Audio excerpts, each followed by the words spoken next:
ازيكم حبايبي؟ عاملين ايه؟ وحشتوني. وكل سنة وانتم طيبين وبخير يا رب دايما. يلا نسمي الله ونصلي على الرسول وتعالوا نشوف ايه هنعمل ايه النهاردة. الاول انا جبت طاسة حطيتها على النار وحطيت فيها شوية زيت، وهنزل بيها بصلتين كبار مفرومين ناعم بالمنظر دوت، على المبشرة على الكبة، تخرطيهم ناعم على ايدك بالطريقة اللي تعجبك. انا مش راضية اقول لكم الاول انا هعمل ايه، بس خلينا واحدة واحدة ايه مع بعض. شوح البصلة كده كويس شمال ويمين، بسم الله. شوحها بالمنظر ده كده. والطريقة اللي انا هعمل بها النهاردة ديت، آه هنقول يلا ونحرق المفاجأة اللي جاية.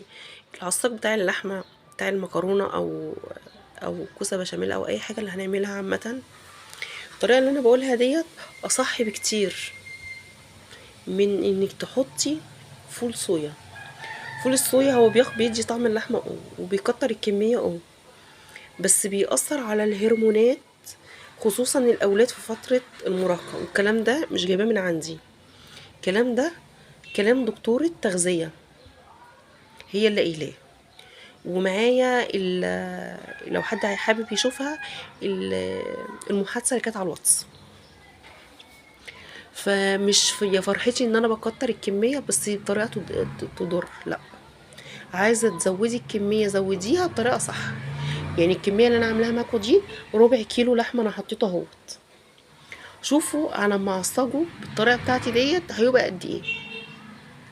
انا حاطه له بصلتين بشرهم، وحطيت اللحمه بعد ما شوحت البصل الاول، حطيت اللحمه وقلبتها كويس، ونزلت عليها ايه شويه ملح وفلفل وشويه كزبره وشويه كمون شويه بهارات مشكله. البهار اللي تحبيه حطيه. الحوار البهارات دوت دي اذواق. في مثلا الناس بتحب طعم حاجه وما بتحبش التانية، فلا مش هربطك باللي انا بقوله. في حاجه اسمها انا بحب النكهه دي نكهه ايه، فلازم تبقي فاهمه كده كويس بالمنظر ده كده. وهديها بقى ايه تشويحه كويسه. هنا كنت بسلق فرخه كمان، بس ايه يعني انا ما جبتهاش من الاول لان انا كده كده كنت سلقاها بطريقه عاديه، اللي هي برضو لو فاكرين الفيديو بتاع اول يوم رمضان بنفس طريقه اللي عاملاها كنت عاملاها في البط. والفيديو ده يا جماعه من عند الحاجه مش من عندي. اول ما شميت نفسي وقمت لقيتها بتتصل عليا بتقول لي بقى تعالي عشان نفطر سوا يا حاجه خليني وتعالي انت. قلت لا لا لا، انا فطرت عندكم يومين، تعالي يلا. فالمهم عشان ما اطولش عليكم في الكلام، يعني انا شوحت اللحمه بالمنظر ده. تعالوا بقى نزود بيه كمان غير البصل. الفلفل، عندك فلفل الوان حطي، عندك فلفل اخضر حطي، الفلفل اللي يعجبك حطي. يعني انا مش هقولك لازم تحطي فلفل الوان، لا، افرضي انا ما عنديش مش في مقدرتي ان انا اجيبه، وخصوصا ان هو مش برضو مش رخيص. يعني كيلو الفلفل الالوان حاليا ب40 جنيه.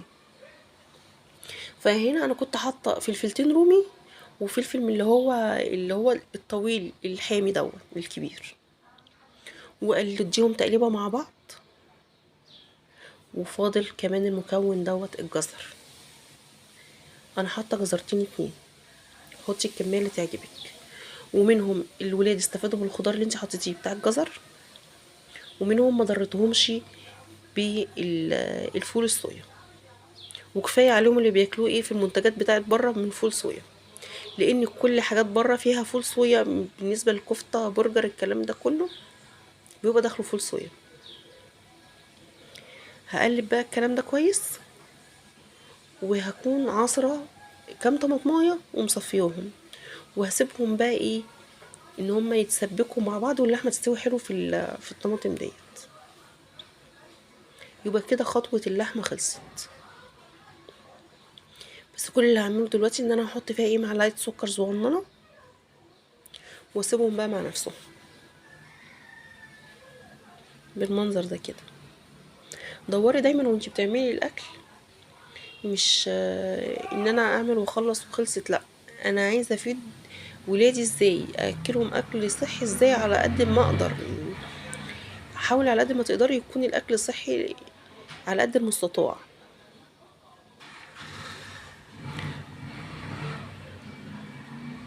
هنا قلبت وكده بعد ما حطيت شويه السكر عليه، وهسيبهم بقى ايه يتسبكوا مع بعض.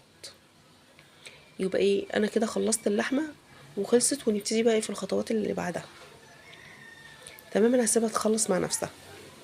هنا انا قليت بقى شويه بتنجان، وقلت اعمله لكم بطريقه مختلفه، واللي يشوفه ما يقولش ده طبق بتنجان ابدا. انا قليت البتنجان وعملت له التتبيله اللي انا عايزاها، وجبت شويه بقدونس خرطتهم، وجبت طماطم وخيار وفلفل، وتعالوا اتفرجوا بقى، ده مش طبق بتنجان ابدا.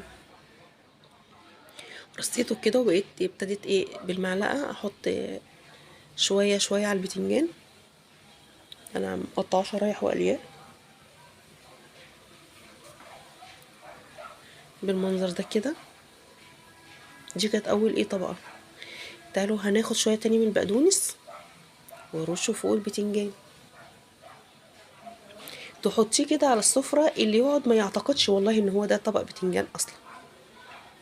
تشغلي دماغي اللي ايه الطبق ده ايه، لازم اكل منه واعرف. فاهمين انتوا الحوار جاي ازاي؟ ما هو العين بتاكل قبل البق، فلازم نغري عينيهم شويه. والطبقه التانية كمان حدقتها كده اهي.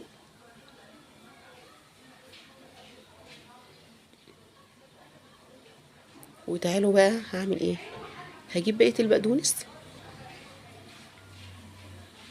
وهغطي بيها البتنجان. انا الاول هنا كنت باخد اللي هو الليمون والخل اللي فاضلين في الدقه، وبرشها حلو على البتنجان عشان يتهدى حلو. هنا بقى بقيه البقدونس وغطي بيه ايه طبقه البتنجان. انا عامله كده طبقتين اتنين، يعني حاولي ما تزوديش في الطبق اكتر من طبقتين. حلو قوي. عايز تعملي كميه اكبر من كده اعملهم مثلا في طبقين. غطيته بشويه البقدونس، وادي طماطمايه مقطعاها نجمه على ما تفرك عشان ما حدش يعيب، وحته خياره برضو مقطعاها بالمنظر ده، ودي شرايح ايه فلفل واخداها بالورق، من الفلفل اللي هو الطويل الحامي بالمنظر ده كده. نسكت؟ لا ما نسكتش. جبت شرايح خيار رفيعه وقمت جايه مقطعاها نصين، وشرايح طماطم، يعني الطماطميه اللي قطعتها نجمه ما رميتهاش، ده انا خدتها ايه الشرايح بتاعتها، حطيتهم بالجنب ما عجبونيش، لا رجعت ايه عدلتهم على ظهره. وخلص طبق البتنجان بالمنظر ده. تعالوا بقى الكبير اللي كتير ما بيعرفوش يعملوه. انا هنا حطيت طاسه على النار وحطيت فيها شويه زيت وحبه زبده، وسبتهم ايه يسخنوا مع بعض ويقدحوا. وهنا حله على النار وفيها ميه بتغلي وشويه زيت وشويه ملح، ونزلت بيها بالمكرونه كده. اكيد انتوا عرفتوا انا بعمل ايه. ايوه هي بالظبط، هنعمل مكرونه بالبشاميل. هديها تقليبه بقى واسيبها مع نفسها تستلق على ما اجهز. بصوا البشاميل في 3 دقايق يبقى جاهز. هنا خلاص الزيت والزبده قدحوا، انا بس لازم اقدحهم كويس عشان ايه انزل بدقيق يتحمص معايا على طول. ودايما اعملي حسابك للبنات اللي لسه بتتعلم، قد ما هتحطي زبده وزيت هتحطي دقيق، يعني معلقتين معلقتين، 4 مع الوقت ومع انك خلاص ايدك خدت هتلاقي نفسك بتحطي من غير ما تعايري. يعني انا بقيت دلوقتي افضي كده من غير ما اعاير بمعلقه ولا غيره، خلاص اتعودت. الاول وانا بتعلم كنت بقعد اعمل زيكم، لازم ايه بالمعلقه احط معلقه بمعلقه. ودايما لازم تخلي يعني سيكه زيت او زبده زياده عن الدقيق عشان يعرف يغلي فيه كده ويستوي، ما يبقاش ناشف في بعضه. فاهمين اقصد ايه؟ ما يبقاش قافش كده وكتله واحده، لا عشان الدقيق يتحمص حلو. وقمت جايبه كيس اللبن بعد ما حمصت الدقيق، وانزل ايه يا باشا في ثواني كده، وايدك بقى شغاله مع ايه مع التقليب.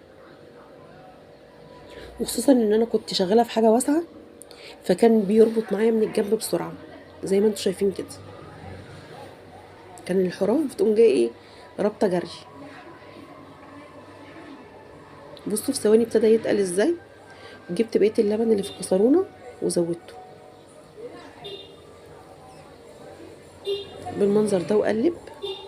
بصوا شايفين ابتدى يتقل من الجناب ازاي. فلازم تقلبي على طول عشان خاطر ايه ما يكلكعش منك. والبنات اللي ما بتعرفش تعمل البشاميل هقول لكم دوبي الدقيق في اللبن على البارد، وبعدين حطيه على النار يغلي وحطي له الزبده بتاعته عشان ما يبص منك. عملتيه وكتل منك مثلا، ارجعي صفيه بمصفى، مش هيجرى اي حاجه. لازم تتعلمي، ان باظت منك مره التانية ان شاء الله مش هتبوظ منك. وبعدين احنا كلنا شاطرين وان شاء الله مفيش حاجه بتبوظ مننا. جبت الصينيه وحطيت فيها البشاميل اللي هحط فيها، وكنت ناسي حاجه مهمه ان انا ما حطيتش ملح وفلفل. شفت؟ عشان تعرفوا ان كلنا بنغلط عادي اهو. وافتكرت قمت جايبه الملح والفلفل وهحط عليه في البشاميل وهقلبه. ورجعت شلت بالمعلقه تاني من قلب الصينيه وقلبته وزودت تاني. يعني ما احنا ما شاء الله ما فيش حاجه بتقف قدامنا. وقلبت بقى بالمنظر ده. وهنا المكرونه كانت اتسلقت. تعالوا بقى نصفيها. ما تحطيش على المكرونه ميه بارده عشان تفضل المكرونه حلوه معاكي. صفيها حلو من غير ميه ساقعه خالص، وتنطري الميه منها ورجعيها في الحله تاني. ليه بقى برجعها في الحله؟ عشان ما اوسخش بس حاجات تانية. شويه جبنه، مش كتير. لو ما عندكيش جبنه استغني عنها. احنا ما اتولدناش لقينا الجبنه قدامنا كده على طول، يعني احنا اهالينا على قدهم. وشويه بشاميل، واقلب بقى الكلام ده كله. انا فاكره زمان كانوا بيحطوا بيضتين على وش الصينيه، ولو ما فيش بيض ما بنحطش. انا واحده من الناس اساسا لو ما فيش موتزاريلا ما بحبش بيض على وش الصينيه، ما بحبوش. بعملها كده من غير بيض. كده انا قلبت شويه الجبنه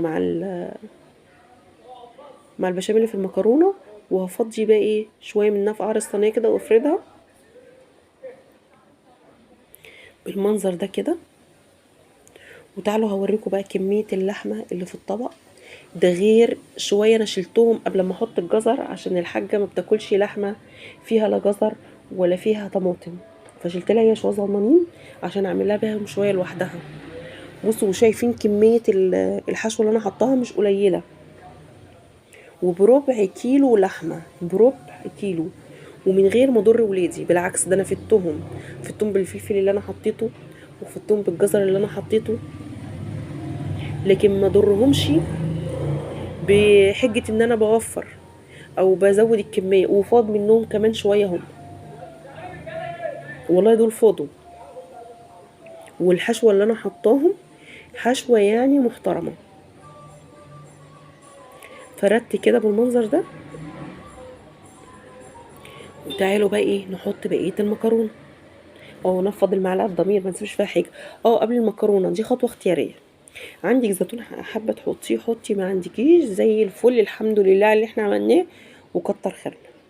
بس بما ان في شويه زيتون قمت جايه مقطعه كام واحده كده وحاطه في ايه في نص الصينيه.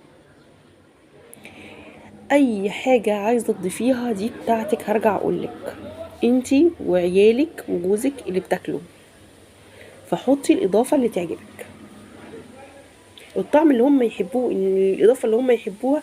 انا واحده من الناس بحبها بالمشروم، بعشقه بيها. ممكن ما احطش اللحمه واعمله بالخضار والمشروم يبقى زي الفل. بالمنظر ده الصينيه اهو. وادي الشويه اللي عملتهم للحاجه عاملاهم لها في طبق صغنن على قدها يا جماعه، بلحمه انتوا شايفينها باينه اهي من على الوش، من غير لا طماطم ولا جزر. هي بتحبها كده، لكن انا وولادي وجوزي بنحبها بطماطم وجزر والكلام ده. وهفضي بقى ايه البشاميل على الوش بالمنظر ده. وولعت ايه قبل ما ابتدي افضي كنت ولعت الفرن عشان خاطر ايه يسخن، احط الحاجه فيه على طول.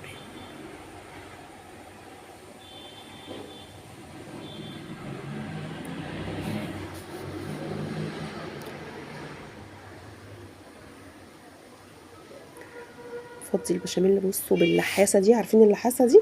ايوه هي اللحاسه دي. تجيبي اللي في الطاسه كلها كده اهو، ما تخليش ولا حته بشاميل.